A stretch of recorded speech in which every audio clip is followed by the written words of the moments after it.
राधे राधे, जय श्री कृष्णा। कैसे हो आप सभी लोग? आशा करती हूँ आप सभी मंगल में होगे, स्वस्थ होगे, अच्छे होगे।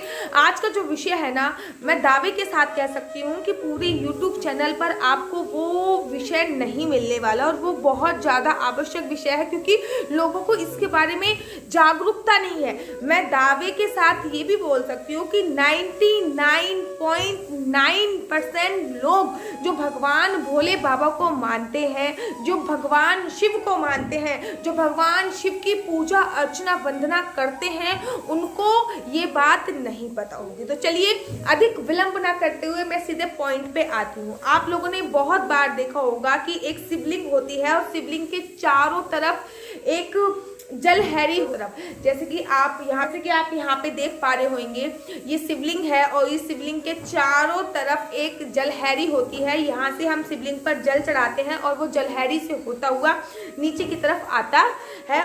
बहुत सारे लोगों को नहीं पता कि जो ये जलहरी होती है ये आखिर होता क्या है। ये मतलब बहुत सारे, मैंने एक बार की बात है कि मैंने एक बार एक मैया से पूछा था कि मैया ये जो जल है, ये जो शिवलिंग है, शिवलिंग की तो मैया पूजा अर्चना वंदना कर रही थी, उन पे भांग चढ़ा रही थी, धतूरा चढ़ा रही थी, बेलपत्र चढ़ा रही थी। अब जलहरी पे उन्होंने अपने सारे बर्तन रखे हुए। अब मैंने मैया से पूछा कि मैया ये जिस पे आपने ये अपने बर्तन रखे हुए हैं और जिसका सहारा लेके आप जो शिवलिंग पे ये सब चीजें चढ़ा रही हो, ये क्या है? तो वो कह रही ये शिवलिंग का स्टैंड है। उन्होंने मुझसे ये बोला कि ये शिवलिंग का स्टैंड है और शिवलिंग और सामान रखने का स्टैंड है। कुछ महाशय तो ऐसे होते हैं कि वो जो जलहरी होती है उसी पर अगरबत्ती धूपबत्ती लगा के आ जाते हैं, दिया तक उस पर रख के आ जाते हैं। अगर आप लोगों को फिर आप लोग बोलते हो कि हमने सावन के पूरे महीने शिव जी की पूजा अर्चना वंदना करी लेकिन हमें फल नहीं मिला, आखिर क्यों नहीं मिला? अरे भैया, जैसे कृष्ण राधा के बिना श्री कृष्ण जी अधूरे हैं, जैसे सीता के बिना राम अधूरे हैं, जैसे पार्वती के बिना मेरे भोले बाबा अधूरे हैं, वैसे ही उस जलहरी जो होती है उसके बिना जो शिव है, वैसे ही वो जलहरी के बिना शिव अधूरे हैं। और इस जलहरी में ये जो जलहरी होती है इसमें 3 शक्तियां विराजमान है, अर्थात त्रिदेवियां विराजमान होती हैं। अब वो 3 शक्तियां कौन कौन सी हैं पहले मैं आपको वो बता देती हूँ, फिर त्रिदेवियां कौन कौन सी होती हैं वो मैं आपको क्लियर कर दूंगी। देखिए, सबसे पहले उसमें इच्छा शक्ति विराजमान होती है। जो 3 शक्तियां विराजमान है वो एक है इच्छा शक्ति, कर्म शक्ति और है ज्ञान शक्ति। ये 3 शक्तियां उस जलहरी में विराजमान होती हैं। इच्छा शक्ति अर्थात माता लक्ष्मी का वास उस जलहरी में होता है। कर्म शक्ति माँ भगवती जगदम्बा का वास उस जलहरी में होता है। ज्ञान शक्ति माँ सरस्वती का वास उस जलहरी में होता है। आप सोचिए, जिस जलहरी में 3 शक्तियां विराजमान है, आप क्या कर रहे हो उसका? आप लोग क्या करते हो? आप लोग उसको सैन समझ के आ जाते हो। तो ऐसा बिल्कुल भी नहीं करना है। जो भी बेलपत्र आप लोग चढ़ा रहे हो, जो भी दूध आप लोग चढ़ा रहे हो, थोड़ा सा बेलपत्र वो जलहरी के पास भी आपको चढ़ाना चाहिए। उसको कृपया स्टैंड समझने की आपको गलती नहीं करनी है।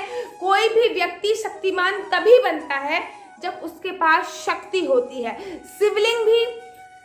शिवलिंग के पास भी ये 3 शक्तियां विराजमान है, तभी शिवलिंग को सर्वशक्तिमान बोला जाता है। बहुत सारे लोगों को तो शिवलिंग का अर्थ तक नहीं पता है, तो आज मैं आपको शिवलिंग का भी अर्थ बता देती हूँ। देखिए, लिंग का अर्थ होता है किसी भी चीज का चिन्ह या फिर प्रतीक, किसी भी चीज का जो प्रतीक होता है या फिर चिन्ह होता है। और शिव का अर्थ होता है कल्याणकारी, भगवान शिव भोले बाबा का कल्याणकारी चिन्ह। जिस चिन्ह की पूजा अर्चना करने से हमारे जिंदगी में कल्याण हो जाता है, वही चीज शिवलिंग कहलाती है, अर्थात भोले बाबा का एक स्वरूप, भोले बाबा का एक प्रतीक। जैसे कि सूर्य भगवान आपने देखे होंगे कि 12 घोड़ों पे विराजमान एक फोटो भी है, और सूर्य भगवान की तस्वीर, सूर्य भगवान प्रत्यक्ष रूप से हमें दिखते भी हैं। माँ भगवती माँ जगदम्बा पिंडी के रूप में भी हैं, और माँ जगदम्बा माँ भगवती हमें वैसे भी दिखते हैं। ठीक इसी प्रकार से भोले बाबा जो शिव है, इसका अर्थ होता होता है कल्याण है, अर्थात भोले बाबा का कल्याण का, भोले बाबा को हमेशा कल्याणकारी देवता बोला जाता है। कल्याणकारी देवता का जो प्रतीक है उसको शिवलिंग बोला जाता है। और इस शिवलिंग की जो जलहरी होती है इसमें त्रिशक्तियां विराजमान होती हैं।